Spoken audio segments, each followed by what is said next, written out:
Tapi Anda kalau mengetes emas besar, kalau tidak dipotong tidak bisa kawan ya. Ya, hati-hati main emas. Ini risikonya sangat besar dan sangat tinggi. Mesti Anda mengalami kerugian kalau tidak teliti ya.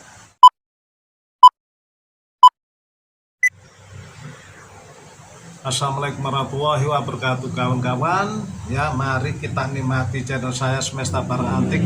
Yang kali ini saya akan menerangkan atau memaparkan bagaimana cara menguji emas ya. Jangan dianggap kuning itu semua emas kawan ya. Ada kalanya kuningan, ada kalanya logam lain ya, dilapis kuningan ya. Hati-hati ya. Saya sebutkan bahwa emas itu termasuk logam yang sudah dicampur dengan bahan lain seperti perak atau tembaga atau timah dan lain sebagainya. Nah, ini yang saya katakan logam mulia, bahwa emas sudah dibersihkan dari campuran ya, antara lain perak, timah, tembaga ya, dan tembaga itu kawan ya. Jadi Anda harus hati-hati bagaimana cara pengetesan emas, dan Anda harus tahu kadar-kadarnya ya, karena tidak semua besar itu kadar bagus ya, kadang-kadang kecil ini kawan ya kadarnya bagus itu kawan ya. Tapi yang saya temui di sini, kalau emas Indonesia kebanyakan 85% kadarnya emas yang kuno yang terdapat dalam gembang-gembangan. Namun kalau emas asing yang sudah ada tiba di sini sudah maju ya, kadarnya sudah murni gitu kawan ya. Makanya Anda kalau mengoleksi batangan-batangan kecil namun barang logam mulia ini asli kawan ya, kalau sudah dijual di toko ini namanya emas, sudah ada campuran perak atau tembaga dan logam-logam yang lainnya itu kawan ya.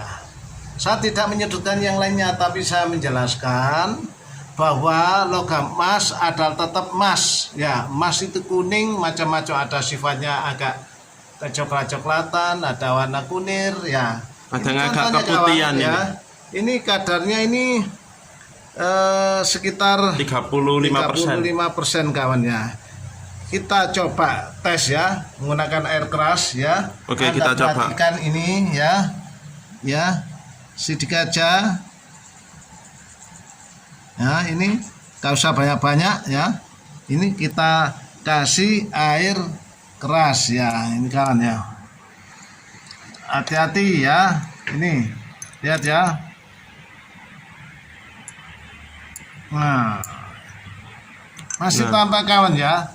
Tapi kalau sudah kita kasih yang lebih bagus lagi air kerasnya ini ya, ini kan tampak kawan ya, lihat ya kadarnya 30%. Nah, hilang gitu kawan. Ini namanya emasnya muda atau kadar 20%, 30%, 35 ini kadar muda kawan. Yang penting Anda memahami kadar ya atau mutu emas itu ya. Sudah saya jelaskan tadi, yang kita katakan logam mulia yaitu emas yang sudah dibersihkan dari campuran. Memang kalau membentuk perhiasan kalau tidak campur itu lembek kawan ya, emas murni itu lembek, apabila jatuh ini akan tesok bahasa Jawanya itu kawan ya. Jadi makanya dicampur kadang tembaga itu sifatnya agak kemerah-merahan, namun kalau campur dengan perak ini agak kuning-kuningan. Tapi Anda kalau mengetes emas besar, kalau tidak dipotong tidak bisa kawan ya. Ya, hati-hati main emas. Ini risikonya sangat besar dan sangat tinggi. Mesti Anda mengalami kerugian kalau tidak teliti ya, mengiris atau memotong benda tersebut yang bersifatnya besar ya. Kalau kecil tidak apa-apa kawan, seperti anting-anting atau kalung, tidak begitu tebal ya. Jadi itu bisa langsung kita tes dari arah kanan kiri, atas bawah itu kawan ya. Itu penting Anda ketahui karena zaman modern ini ya tambah canggih, tambah berat tantangannya kawan ya. Makanya Anda ikuti channel saya ini ya, Semesta Barang Antik yang selalu membahas logam ya. atau logam gembangan, ya itu kawan ya. Karena logam gembangan ini biasanya masih ada tanah yang melekat, itu jelas nilainya atau timbangannya itu masih berkurang kalau tidak hati-hati. Ya kita harus mengempus dulu, kita kumpulkan baru kita tes ya untuk mengetahui kadar-kadar yang terdapat pada ini. Ya jangan lupa karena emas ini masih ada logam-logam ya campuran, seperti halnya nanti saya lanjutkan dengan season kedua ya, ini menginjak mengenai perak. Karena penonton saya ini masih tidak paham sifat-sifat emas atau perak, makanya saya jelaskan dalam season ini. Anda simak betul-betul dan tonton terus, jangan lupa ya untuk subscribe, comment, like, and share sebanyak-banyaknya ya. Jadi karena channel ini menerangkan, memberitahu pada Anda yaitu mengenal emas, logam emas ya. Di samping logam emas masih ada kawan ya, palladium, platinum, iridium, ini pahal kawan ya. Tapi Anda tidak bisa mengetahui karena ini peleburannya sangat tinggi. Palladium itu sampai mencapai berapa? 1600 derajat itu kawan. Platinum ya. 1750 ya itu kawan ya.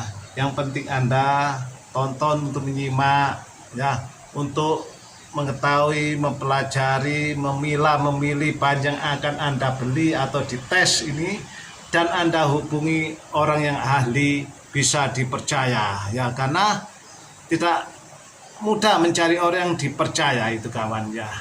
Itu kawan ya, harapan saya semoga ilmu ini bermanfaat, dan saya ucapkan terima kasih karena channel ini selalu memposting asli. Kup. Assalamualaikum.